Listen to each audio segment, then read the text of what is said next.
நாய்கள் குழந்தைகளை தாக்குவது தொடர்கதையாகி இருக்கிறது.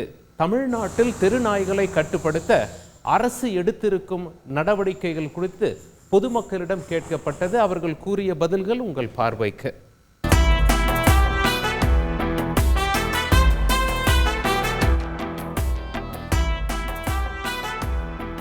நாய்கள் பெருக்கத்தை கட்டுப்படுத்தணும், ப்ளூ கிராஸ் தடுப்பாங்க அப்படின்னு சொன்னீங்கன்னா ப்ளூ கிராஸை வளர்க்க சொல்லணும். இல்லைன்னா ப்ளூ கிராஸ்கிட்ட சொல்லி இந்த மொத்த தெருநாய்களையும் பிடித்து அவர்கள் ஏதாவது ஒரு பாதுகாப்பான இடத்துல வளர்க்கணும்.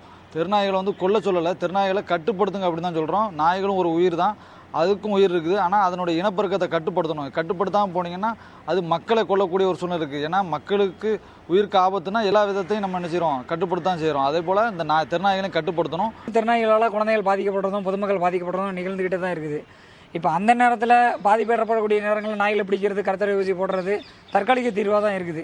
இதுக்கு நிரந்தர தீர்வாக நிறைய நாய்கள் மேலே கரிசனை உள்ள நிறைய நண்பர்கள் சின்ன சின்ன அமைப்புகளாக இருக்கிறாங்க. அவங்களுக்கு தேவையான பொருளாதார உதவிகள் எதுவுமே கிடைக்காம இருக்குது.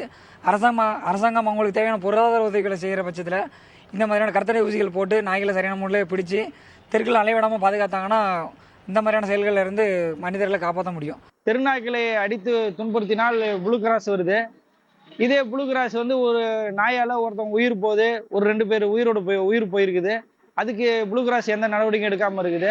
சாலையில் சண்டை போட்டு நடு ரோட்டில் உயிராங்க 2 வீலரில் நாயால் தான். அந்த நாயை கட்டுப்படுத்துறதுக்கு எந்த வித ப்ளூ கிராஸும் முன்னுக்கு வர மாட்டேங்குது. பொதுமக்கள் தான் நிறைய இந்த தெருநாய்களால் பொதுமக்கள் நிறைய பாதிப்படைகிறாங்க. சில நாய்கள் வெறி கொண்டு விட்டு போயிட்டு எல்லாரையும் போகிறவங்கெல்லாம் கடிக்குது. இதெல்லாம் தக்க நடவடிக்கை எடுத்து வெளிநாட்டில் தெருநாய்களே இல்லாமல் ஒரு அவேர்னஸ் கொண்டு வந்திருக்காங்க. தெருநாயே கிடையாது வெளிநாட்டிலலாம். செய்திகளை உடனுக்குடன் தெரிந்து கொள்ள உடனே சப்ஸ்கிரைப் பண்ணுங்க.